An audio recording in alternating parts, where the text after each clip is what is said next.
أعوذ بالله السميع العليم من الشيطان الرجيم بسم الله الرحمن الرحيم الحمد لله رب العالمين والصلاة والسلام على رسول الله وعلى آله وصحبه ومن تبعه ووالاه سبحانك لا علم لنا إلا ما علمتنا إنك أنت العليم الحكيم رب اشرح لي صدري ويسر لي أمري واحلل عقدة من لساني يفقه قولي اللهم افتح حكمتك وانشر علينا من غدائن رحمتك يا أرحم الراحمين ربي يسر ولا تعسر وتمم بالخير.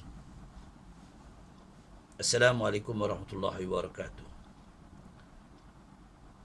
Alhamdulillah, kita bersyukur kepada Allah Ta'ala dengan limpah izinnya di pagi yang mubarak ini, di pagi Sayyidul Ayyam, iaitu 10 Zulhijjah 1441 Hijriah, bersamaan hari ini 30 Julai, ya, 31 Julai 2020.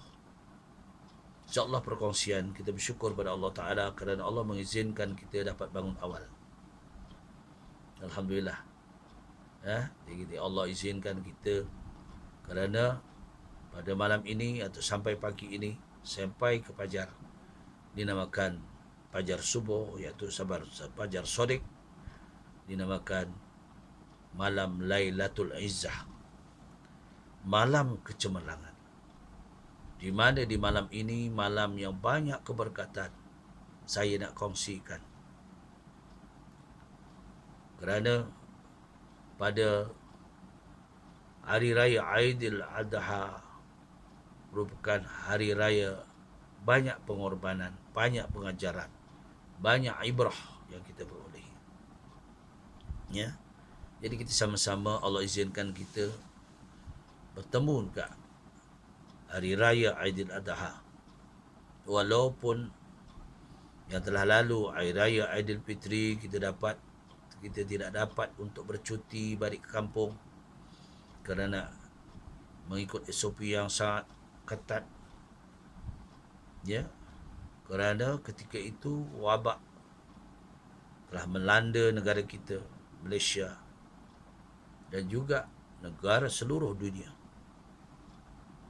Kerana wabak ini tidak dapat dilihat tetapi berlaku. Ya. Hanya dirasai bagi mereka yang terkena. Diketahui mereka yang mengetahui. Jadi kita berwaspada dalam mencari keridhaan Allah Subhanahu Wa Taala. Saya kongsikan di pagi ini, ya, bagi kita penduduk Semenanjung, mungkin rakyat penduduk di Brunei Darussalam, di Sabah, di Sarawak, hampir sudah masuknya waktu solat fardu subuh. Malam tadi kita dah bangun, kita munajat, kita bertahmid, kita bertahlil, kita berzikir, kita bertakbir. Inilah yang kita sama-sama usahakan. Sebab di Aidil Adha ini kita peluang untuk memohon rahmat dan maghfirah Allah SWT. Tahniah pada siapa-siapa yang telah melakukan puasa 9 hari pada 1 Zulhijjah sampai berakhirnya semalam, iaitu 9 Zulhijjah. Tahniah. Bukan maksudnya bagi Rasulullah SAW puasa ini wajib, tapi kita umat baginda Rasulullah SAW adalah sunat muakkad yang dituntut. Jadi kita dapat melaksanakanlah, ya, ajaran baginda Rasulullah SAW sebagai umat baginda yang taat. Banyak, iaitu sirah baginda Rasulullah SAW dalam menghadapi Aidil Adha ini. Yang begitu juga peristiwa berlaku kepada Nabi Ibrahim AS. Diuji keimanannya oleh Allah SWT. Walaupun seorang Nabi, seorang Rasul, tapi tetap diuji bagaimana keyakinan kesabarannya. Begitu juga Nabi Ismail AS anak dia. Begitu juga isteri Nabi Ibrahim AS, iaitu Siti Hajar. Ya, banyak ujian. Sebab itulah banyak iktibar pengajaran yang kita perolehi di Aidil Adha ini. Jadi kita yang berpuasa, Allah bagikan kita sebagaimana firman Allah Subhanahu Wa Taala dalam hadis qudsi. Allah menyarankan, qala Allah Taala, kullu hasanatin bi'asrin amsalha ila 700 di'fin illa siyama fa innahu li wa ana ajzi bih. Tengok, Allah menyatakan dalam hadis qudsi dengan jelas bahawa setiap kebaikan itu akan digandakan oleh Allah 10 kali sehingga sampai 700 kali ganda, iaitu mengikut keikhlasan dan keindahan amalan tersebut. Apa makna ikhlas? Ikhlas yang dapat merasai nikmat seronoknya beribadah, sukanya bitaksir amal, melakukan ibadah ini dengan sukarela. Ya, sukarela, bukan dipaksa, bukan sebab aku ni nak ni, tidak. Kita merasa bahawa kita ni bersyukur dengan nikmat Allah. Allah berikan kita nikmat kehidupan, Allah beri kita nikmat rezeki yang murah, Allah beri kita nikmat keluarga yang sakinah, Allah bagi kita nikmat iaitu kesihatan, keafiatan. Ini yang kita kena bersyukur. Fazkuruni azkurkum washkuruni wala takfur. Ingatlah kepada kami, bersyukurlah dengan nikmat kami. Janganlah sombong, jangan bermegah, jangan rasa hebat kat dunia ini. Walaupun kita sebagai seorang pemimpin yang disanjung, ya, tetapi di sisi Allah kita belum tahu lagi. Di kalangan manusia nampak kita ni hebat, tetapi di sisi Allah belum tahu lagi. Adakah Allah lihat? Allah tidak lihat akan kecantikan wajah kita, kedudukan kita, martabat kita, tapi Allah lihat amal kita dan takwa kita. Sebab itulah kita dituntut dan disaran oleh Allah Ta'ala supaya memohon maghfirah Allah. Sebagaimana Allah menjelaskan dalam surah Al-Imran, وَسَارِعُوا إِلَى مَغْفِرَةٍ مِّن رَّبِّكُمْ وَجَنَّةٍ عَرْضُهَا السَّمَاوَاتُ وَالْأَرْضُ أُعِدَّتْ لِلْمُتَّقِينَ.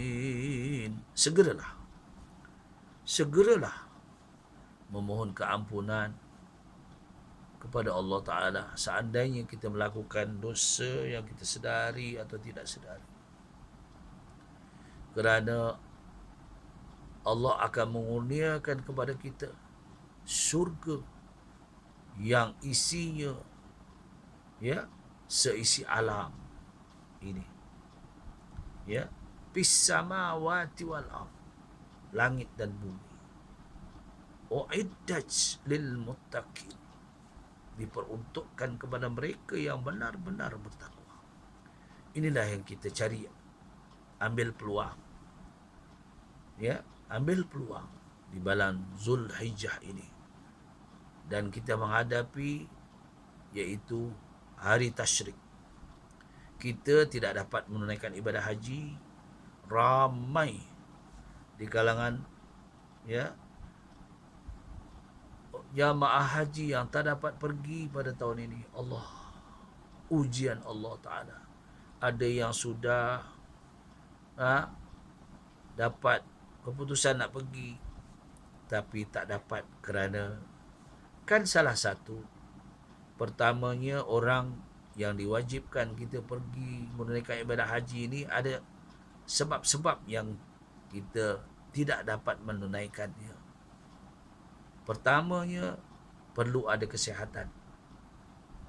Ya, walaupun duit kita dah penuh dalam tabung haji, atau duit kita sudah cukup untuk pergi dan balik, dan duit yang ditinggalkan untuk ahli keluarga, tanggungan kita, tapi kita dah cek doktor semua sekali, dan mungkin ada yang sudah dienjek, ya, enjek untuk boleh, iaitu kita nak pergi menunaikan ibadah haji biasalah, tapi Allah tidak mengizinkan. Tapi bersyukur rakyat Malaysia ada 8 orang, ya, yang disiarkan dalam TV, iaitu ada yang secara terus mendengar daripada pihak yang orang diberi peluang rezeki, ya, ditanggung oleh kerajaan Arab Saudi 8 orang. Itulah panggilan Allah Subhanahu Wa Taala.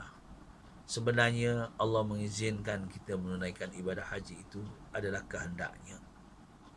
Kita hanya merancang, ya, kita merancang. Sebab itu sebagai satu iktibar pengajaran kepada kita. Mudah-mudahan di tahun depan Allah izinkan orang-orang yang ada senarai namanya dapat menunaikan ibadah haji. Ini kita doa bersama. Begitu juga kita doakan kepada, ya, saudara kita yang dapat menunaikan ibadah haji dalam kalangan 8 orang itu yang dipilih oleh kerajaan Arab Saudi. Mudah-mudahan dikurniakan kesihatan, mendapat haji yang mabrur, dan mereka akan mendoakan kita semua penduduk Malaysia, ya, mudah-mudahan terlepas daripada virus, ya, COVID corona ini ataupun COVID-19 ini, kita terlepas. Tapi kita kena jaga SOP kita, kena menjaga larangan-larangan nasihat daripada Kementerian Kesihatan. Berpusu-pusu orang nak balik kampung, berpusu-pusu. Maklumlah, Aidilfitri tak boleh dapat balik, Adha ganti. Ada yang minta cuti awal, ya, ada yang balik awal, ada yang baru nak balik, mungkin pagi ini masih ada dalam perjalanan, ya. Ini jangan lupa kewajipan kita kepada Allah, solat kita. Saya pernah pergi Pahang, bertolak daripada Kuala Lumpur. Ini hari ini pagi Jumaat. Saya bertolak sebelum azan. Saya bertolak 10 azan. Bila pada hari Jumaat ini, kita boleh meninggalkan solat Jumaat, dan kita boleh, iaitu qasar dan jamak, dengan syarat kita keluar daripada rumah, keluar daripada kawasan sebelum azan subuh. Bila dah azan tak boleh, kena wajib menunaikan solat Jumaat. Kena pergi. Sebab kita tak boleh jamak dan qasar. Maknanya kita tak boleh tinggalkan solat Jumaat. Tapi kalau kita tolak sebelum Jumaat, maka kita boleh. Tapi sekarang masa SOP ni, kita jaga, dan kita kena, perjalanan kita kena jaga. Sebab itulah saya banyak kali berpesan dalam YouTube saya, bila kita perjalanan jauh, kena ready lah makanannya. Maklumlah kalau kita dengan ahli keluarga, anak-anak kita ramai, jangan kita makan di kedai ke kat mana, ya. Kita bawa bekal. Ini untuk keselamatan kita bersama. Bawa bekal, iaitu di mana lokasi kita dapat pasang tikar ke, mungkin kita sembahyang dan kita sarapan pagi, ya, atau kita ada bekal, tak masalah. Tapi janganlah tak bawa bekal. Ini kalau anak ramai lah, kalau 2 orang tak kisah, ya. Boleh sampai mana lokasi, kan. Usia-usia kita ni tak kisah nak makan pun tak banyak mana pun, tapi nak sarapan juga. Okey. Jadi kongsian pada pagi ini, kita dah nanti kita nak pergi solat Aidil Adha pagi ni, dah kita mandi, mungkin kita nak solat subuh, kita mandi fajar namanya, sunat mandi fajar, dapatlah pahala, ya. Ini nama pahala mendatang, ya. Kadang-kadang ni sunat-sunat yang kita abaikan, kita tak tahu benda tu pahala yang berpanjangan, ya. Kita kadang-kadang kita abaikan, rugi. Jadi kita macam solat qabla subuh, pahalanya seisi alam, bukan seisi istana, bukan seisi dunia, alam, ya, semuanya daripada langit ke bumi. Itu yang kita nak. Jadi kita melakukan ibadah ini supaya kita mendapat demunya kelebihannya, tahu kelebihannya, bukan buat-buat saja tak tahu, tak, ya. Jadi kita lepas solat subuh nanti qabliyah selesai, kita sembahyang. Hari ini pula betulan Sayyidul Ayam, pagi Jumaat kita ada sujud sajadah.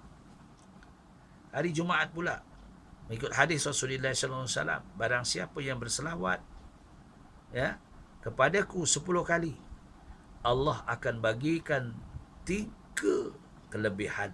Pertamanya 10 ganjaran, ya, dan 10 keampunan, 10 darjat. Allahu Rabbi.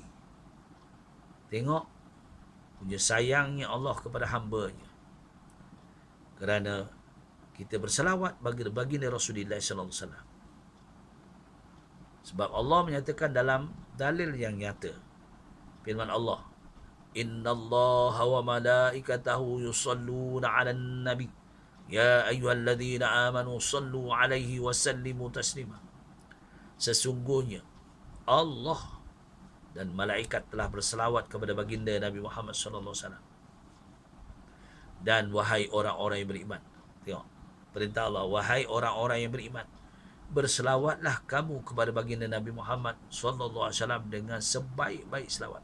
Sallu alaihi, atasnya, wasallimu taslima. Banyak ganjaran pada hari Jumaat ini. Siapa berselawat 100 kali, ya, 100 kali pada hari Jumaat ini, Allah akan berikan kita maghfirah, darajat yang tinggi di sisi Allah Ta'ala. Allahu Rabbi. Inilah untungnya kita menjadi umat Nabi Muhammad. Apa tujuan? Kerana kita mengikut ajaran Nabi Muhammad sallallahu alaihi wasallam. Kerana Allah datangkan baginda, laqad ja'akum fi rasulillahi uswatun hasanah. Sesungguhnya kami datangkan kepadamu seorang rasul yang sangat baik. Ya tak? Qadwat, maknanya uswatun hasanah, ikutan yang terbaik. Kerana baginda pembawa rahmat, wa ma arsalnaka illa rahmatan lil alamin. Baginda Nabi Muhammad pembawa rahmat sekalian alam, semua isi alam dapat rahmat, kasih sayang Allah, disebabkan Allah datangkan baginda ini pembawa rahmat kepada kita manusia, kepada tumbuhan, kepada haiwan. Okey. Dan hari ini lepas kita menunaikan, ya, kita nak menunaikan solat Aidil Adha. Lepas tu kita mandi sunat Aidil Adha. Apa? Nawaitu ghusla Aidil Adha lillahi ta'ala. Saja aku niat mandi untuk Aidil Adha kerana Allah Ta'ala. Dapat pahala juga. Allah banyaknya. Berlipat-lipat. Tak terbilang. Allah nak izinkan kepada kita. Kena cari.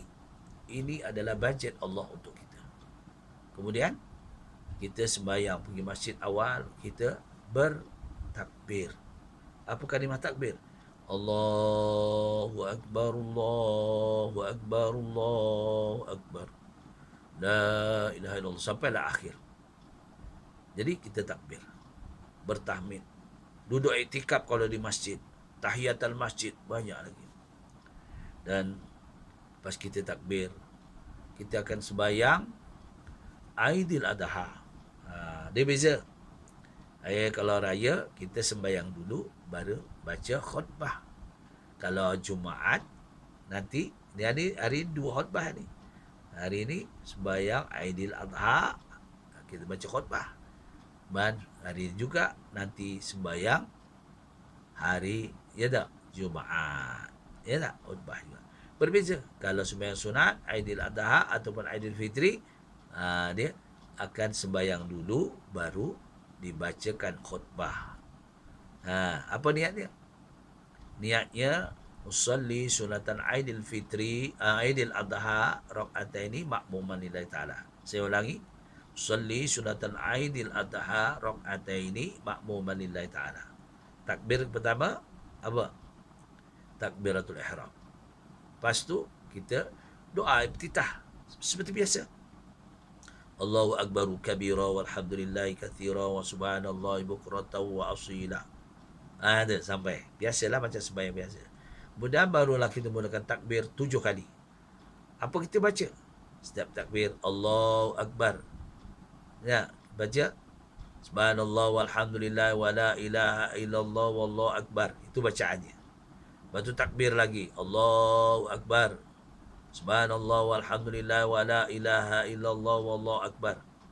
Imam lagi Allahu akbar. Subhanallah walhamdulillah wa la ilaha illallah wallahu akbar. Sampai 7 kali takbir.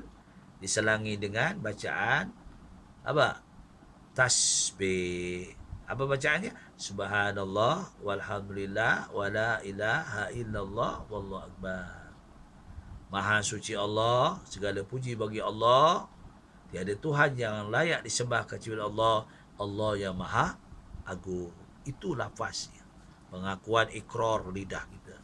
Sebab iman itu ikrar bilisan, wa tasdiq biqalbi, wa taf'alu bil af'al. Itu makna iman. Percayaan yakin. Iaitu lidah menyebut kalimah Allah Ta'ala. Kalimah tauhid. Akidah. Hati tetap yakin. Percaya bulat kepada Allah Subhanahu Wa Ta'ala. Dan pengakuan ikrar tadi disabitkan dalam hati kita. Kalimah syahadah misalnya. Asyhadu an la ilaha illallah. Aku naik saksi bahawa tiada Tuhan yang layak disembah kecuali Allah yang esa. Asyhadu anna Muhammadar Rasulullah. Dan aku naik saksi bahawa baginda Nabi Muhammad itu adalah Rasul yang. Di mana ni pentingnya saksi-saksi? Di mana? Apa kita nanti di yaumil akhirah, kita ni akan bersaksikan, segala akan diperlihatkan oleh Allah Ta'ala. Jangan bimbang. Kita ikut saja ajaran baginda Rasulullah SAW. Sebab 2 perkara ditinggalkan untuk menjaga kita. Sebelum wafatnya baginda Rasulullah SAW, pada wukuf yang terakhir, baginda menyatakan dalam hadisnya, taraktu fikum amrayni ma tamassaktum bihima lan tadilu abada, kitabillah wa sunnati Rasulillah. Okey. Tak banyak. Lepas tu kita habis daripada kita sembahyang rakaat pertama, takbir 7 kali, imam terus baca Al-Fatihah dan surah. Lepas tu habis rakaat pertama, masuk rakaat kedua, takbir 5 kali. Ya, sama juga. Allahu akbar, subhanallah walhamdulillah wa la ilaha illallah wallahu akbar. Allahu akbar, subhanallah walhamdulillah wa la ilaha illallah wallahu akbar. Allahu akbar, subhanallah walhamdulillah wa la ilaha illallah wallahu akbar. Allahu akbar, subhanallah walhamdulillah wa la ilaha illallah wallahu akbar. Allahu akbar, subhanallah walhamdulillah wa la ilaha illallah wallahu akbar. 5 kali. Kemudian imam baca Fatihah dan surah. Ya, selepas salam jangan ke mana-mana. Tunggu khatib naik ke mimbar membaca khutbah. Inilah. Jangan pula kita lari sembang. Ya, kena berhenti. Dengar. Ini ya kaedahnya sembahyang Aidil Adha. Lepas kita balik nanti, itu lain cerita. Kemudian kita korban ke apa ke tu. Jadi itulah perkongsian kita. Mudah-mudahan kita mendapat rahmat dan maghfirah Allah SWT. Yang baiknya semua daripada Allah Ta'ala. Mana kekurangan, kita memohon maghfirah Allah Ta'ala.